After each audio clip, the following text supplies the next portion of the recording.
What if Hitler was accepted into art school? In our own timeline, Adolf Hitler, born in Branheim into Alois Schicklgruber, and his cousin Clara Polzell in April 20, 1889, tried to go in 1907 to the Academy of Fine Arts Vienna. But he got famously rejected, and then again in 1908. With his mother dying in 1907, he ended up becoming homeless. In 1913, he moved to Germany and joined the military the next year to fight in the First World War on the Western Front.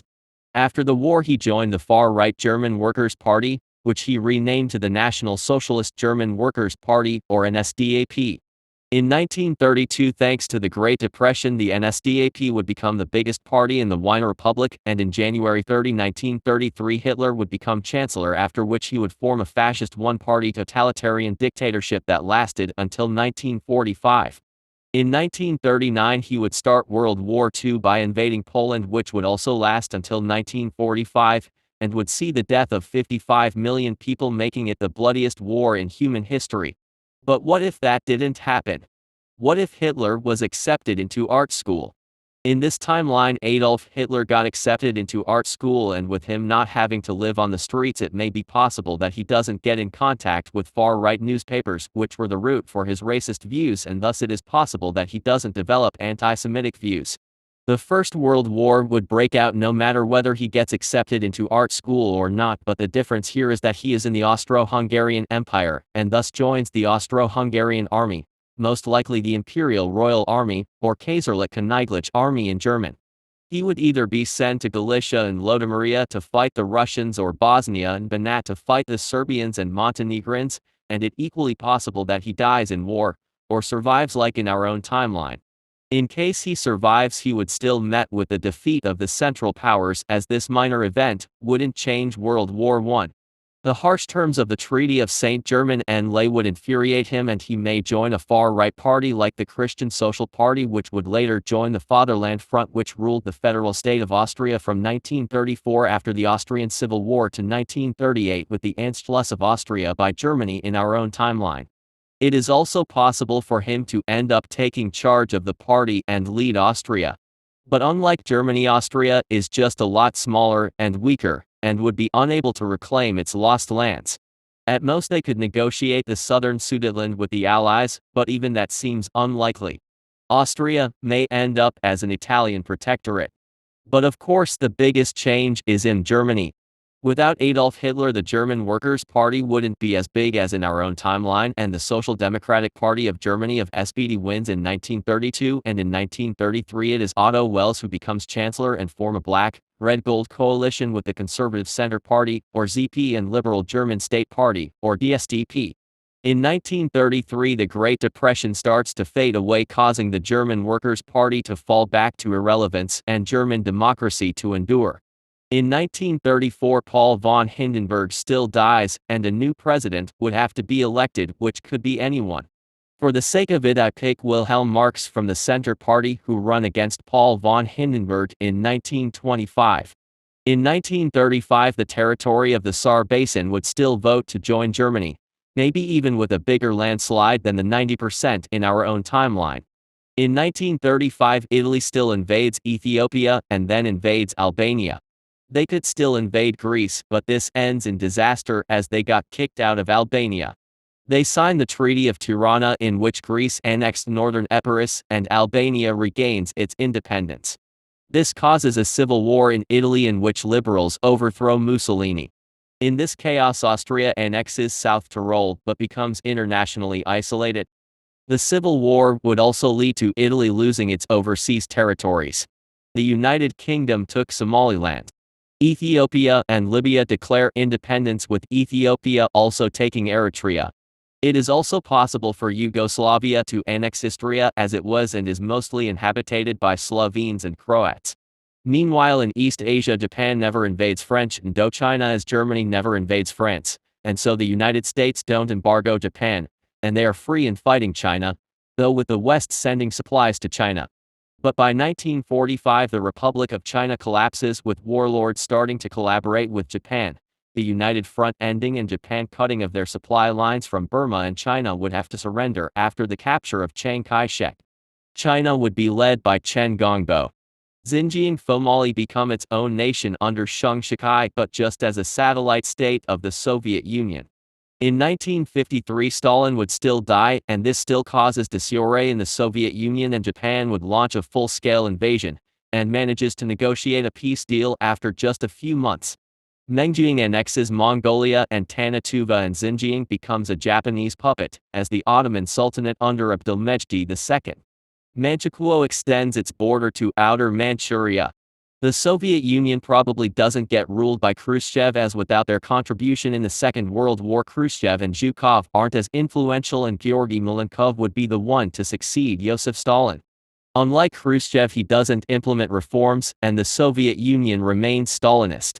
He rules until 1988 when he dies and gets succeeded by Gennady Yanayev until 2010, and then Viktor Tilkin up to this day. The Soviet Union is like it was under Stalin, and while it still exists, it wouldn't become as powerful as nowadays.